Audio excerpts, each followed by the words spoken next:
What is going on, guys? My name is xRellic and you guys are watching a search and destroy video from Black Ops 2, and this is my first one. I've been obviously promising some search and destroy. I do play most of my time. I do play search and destroy, obviously. For a long time I did just, Modern Warfare 3. I posted a ton of search and destroy games. And this is an 18-2 and 7 rounds in Black Ops 2 on Raid, using the M8A1. And what I'm going to talk about today is the assault rifles and what you guys should be using, or what your options are, and which ones I think are the best, which ones I think you should avoid, and which one I avoid. So let's get started. There are 9 assault rifles, if I can remember properly, and I'm going to start with the ones you should avoid, because I can't really give you a reason for them, except for the fact that every single other assault rifle has a really good quality, except for 3, in my opinion at least. You want to avoid the SMR because it is a single fire gun, which a lot of people have trouble with, and it also has a pretty solid kick, actually. I guess you could use it with foregrip, but I feel like if you're going to use a single fire gun, the FAL is a much better option. So that is why I would avoid the SMR. The Scar H is also a very weak gun compared to the other assault rifles, because it's a slow firing gun. It does do quite a bit of damage, but it is just a slow firing, and it's a little tough for people to control. And the third gun I would avoid personally is the SWAT 556.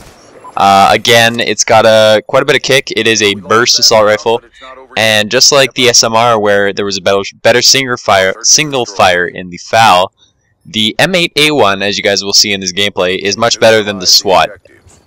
And when there's a couple like mid-range assault rifles that you guys could give a try, but I personally would only stick with a few. But the mid-range assault rifles, in my experience so far, are the MTAR, which is obviously a pretty balanced, overall just average assault rifle. It doesn't really have any great qualities, but it doesn't have any glaring weaknesses either, so it could be good if you're just getting used to the game or want something basic to work with.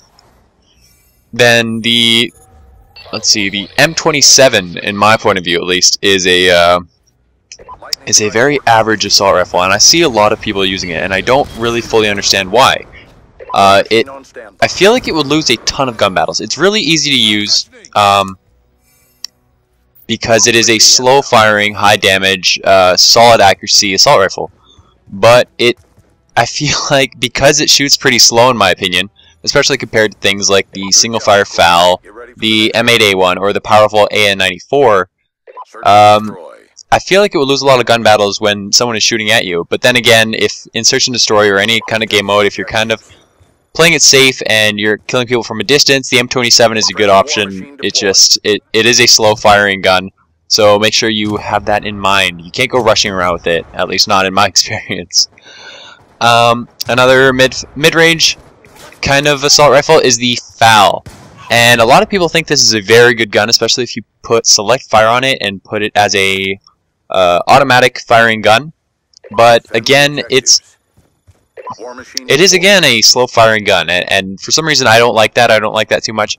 But it is one of the more powerful ones, especially if you put semi or automatic on it. If you use that select fire, it becomes a very strong and stable gun. So that's a pretty good option, actually, if you guys want to use something that is balanced and doesn't require a lot of effort. The thing is, with some of these guns, it does require more effort and more skill to actually be able to be successful with them. But there are some easy-to-use basic assault rifles, which are probably the M27, the FAL, and the MTAR. But the ones that take a bit more skill, and if you can master them, they'll give you more of a reward, are the AN94, the M8A1, and the Type 25. And these are the 3 guns that really, it's going to take a while to master them, but once you master them, you're going to be able to beat all sorts of people at gunfights.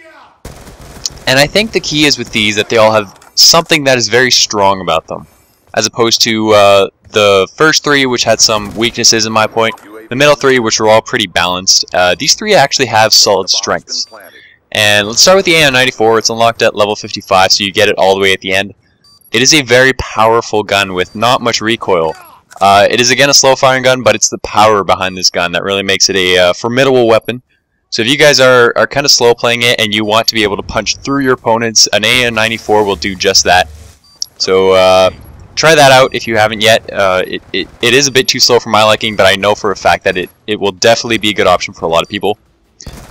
The Type 25 is a much more maneuverable gun. It plays almost like a submachine gun, maybe a little bit bigger, but very mobile, very high rate of fire.